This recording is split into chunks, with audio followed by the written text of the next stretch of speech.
higala, maayong adlaw, and welcome back to Ed's Realty Guide PH. Andito tayo ngayon sa City of Golden Friendship, Cagayan de Oro. Vale Residences, as you can see naman, ongoing construction na rin siya, guys. Let's tour around. Ganito yung itsura ng amenity, future development.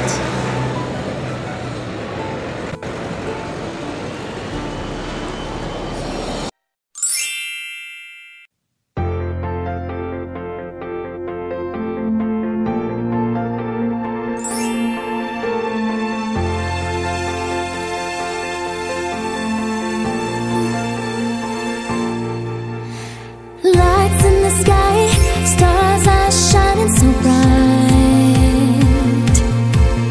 Close your eyes, make a wish, and your dreams will come alive. Oh, it's a good life, by the good guys. Have a star life, you'll be sky high.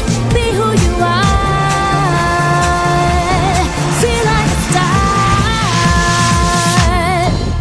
It's a At kung naghahanap ka ng affordable, modern at smart investment dito sa booming na Uptown CDO, baka this video is for you.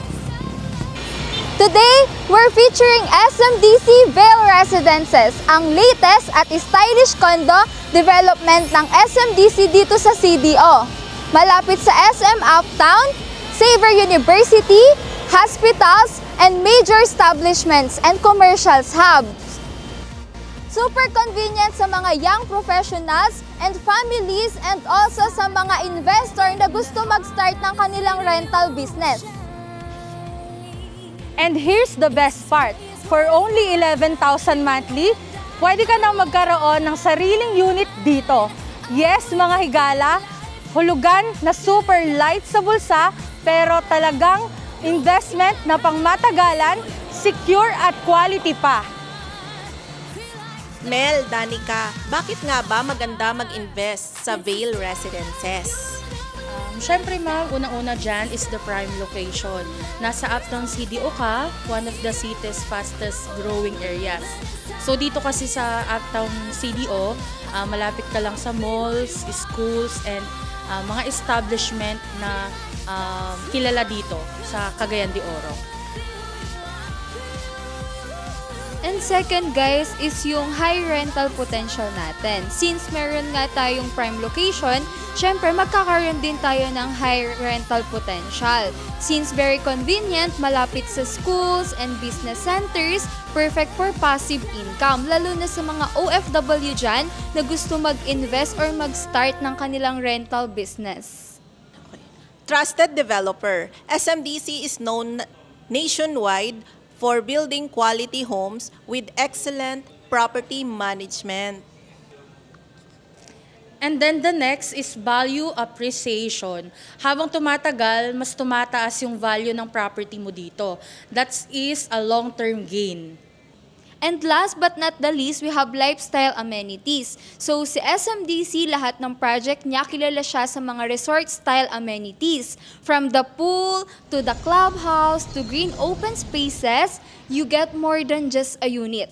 You get a lifestyle. So super convenient talaga dito kay SMDC, para kang nasa vacation every day. SMDC Living means may access ka sa world-class amenities like clubhouse, swimming pool, landscape garden, 24/7 security, all in a peaceful and well-planned community. Kung ready ka na i-visualize ang future mo, whether your personal use or passive income through rentals, stay tuned. We give you full tour of model units, amenities, and syempre, the full payment option na swak sa budget mo. Ready ka na ba to own your own space for only 11,000 monthly? Tara, let's go and explore SMDC Vale Residences, right here in Cagayan de Oro. At nandito naman tayo sa scale model ng Vale Residences. We have Phase 1 hanggang 4th floor and Phase 2. Almost sold out na rin yung property dito due to the high demand. It's a mid-rise building. Total land area niya is 5.2 hectares. Located dito sa Uptown, malapit lang sa SM, Vail Residences, still under construction. Meron pa tayo mga few units left. Sa mga interested client, you can contact us from the number that you see on the screen. We can set a Zoom presentation anytime. The available units is 1 bedroom. Later on, ipapakita ko sa inyo yung model units and actual deliverables to give you idea. And if you want a more bigger size, we can do combined units kasi still under construction pa naman siya sa phase 2. Napakaganda nito. It's like a garden community as you can see. Meron tayong mga linear park dito sa pagitan ng mga buildings. So meron pa rin tayong view. And nandito yung ating amenities, swimming pool, kiddie pool, landscape garden, we have playroom. We also have parking slot in the open area, basketball court, and this is good for rental investment. It is also open from Airbnb business, mapa long-term man yan, or daily investment. For sure, maraming magre-rent dito kasi walking distance lang siya sa mga basic needs natin. Just lalakarin mo lang kung gusto mo mag-grocery, mag-shopping, kumain sa restaurant, may bibilin ka. So, everything you need is just within reach. Maganda mag-invest ngayon habang meron pa tayong mga non-VAT unit, you can save 12%.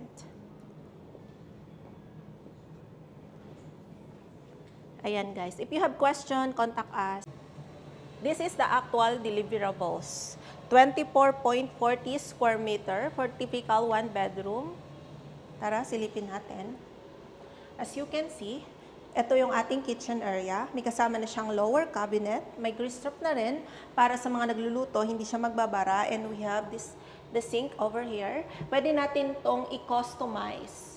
Pwedeng palagyan ng upper cabinet. Ipa-flash ko na lang sa screen para magkaroon kayo ng idea. And ito naman yung ating toilet. We have provision for top-load washing machine. Meron tayong sink. And pwede nyo lagyan dito ng vanity mirror. And this is the toilet. Ito naman ang ating shower. Meron na siyang provision for shower. Pwede nyo palagyan dito ng shower enclosure. Yan. Depende sa inyong perspective. And let's proceed naman dito sa ating living area. So this is the living area. To give you idea, yung height ko is 5'3". Kasya dito yung ating sofa bed. Then, lagyan nyo ng mirror to widen up the space. Dito naman yung ating built-in na television. To give you idea lang. Then, pwede kayong maglagay dito ng 2-seater to 4-seater dining. And meron ditong sliding door. This is the sliding door. Pwede nyo itong pa-remove or i-stay nyo to make an hotel concept. So, this one is the bedroom area. Kasya hanggang queen size bed. Pwedeng double deck or single bed. Depende sa inyong perspective. And ito naman ang split type aircon. Kasya hanggang 1.5 horsepower. Ayan. So ito yung ating ventilation. Meron tayo ditong window. Yan. Imagine niyo overlooking linear park. Diba? Ang ganda. And right now, let's proceed naman sa dress-up unit. Dito na tayo sa dress-up unit. Ayan, gaya ng sinabi ko, pwede siyang i-customize like this. Pwede nyo lagyan ng upper side cabinet, range wood, ayan. May cooktop dito. Ito yung ating tiles. And ayan, pinalitan lang ng color. Then ayan, pwede kayong maglagay dito ng patungan ng microwave. Then another storage upper. And this one is the refrigerator. Ayan. And tignan nyo yung toilet. Ayan. Top-load washing machine. Every space kasi sa condominium, mina-maximize, kaya nagkasya siya dito. And yan, nilagyan pa dito ng another storage. Ito yung vanity mirror, and this is the sink. Yan. Ito naman yung ating toilet. Ayan. Imagine niyo meron ditong water heater. Ito yung shower enclosure. Kalahati lang yung nilagay, pero pwede namang pool. Then, let's proceed na sa exciting part, guys. Ito yung exciting part. Ang pinaka-paborito ko, ang living area. As you can see, napaka-elegant ng design na ginawa dito. Yan, di ba? So, pwede yung glass. Pag glass kasi maganda talagang tignan sa condominium. And hindi sofa bed yung nilagay. Hanggang 3-seater sofa siya.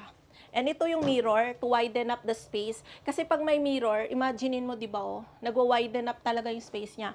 And maganda, another storage kayo dito para makasave kayo ng space. Pwede pa kayo maglagay dito. Then, ito yung ating split type television. Merong built-in television. And nilagyan ng wallpaper. Ayan, ang ganda ng design nito. Then, may lower storage na naman tayo dito. Another storage and design decoration, di ba? And tinanggal yung sliding, pinalitan ng design. Pwede din glass, guys. Depende sa inyong gusto. Ito, yung nilagay na bed is double size lang. Familiar kasi ako sa mga decoration kasi nag-i-interior din kami.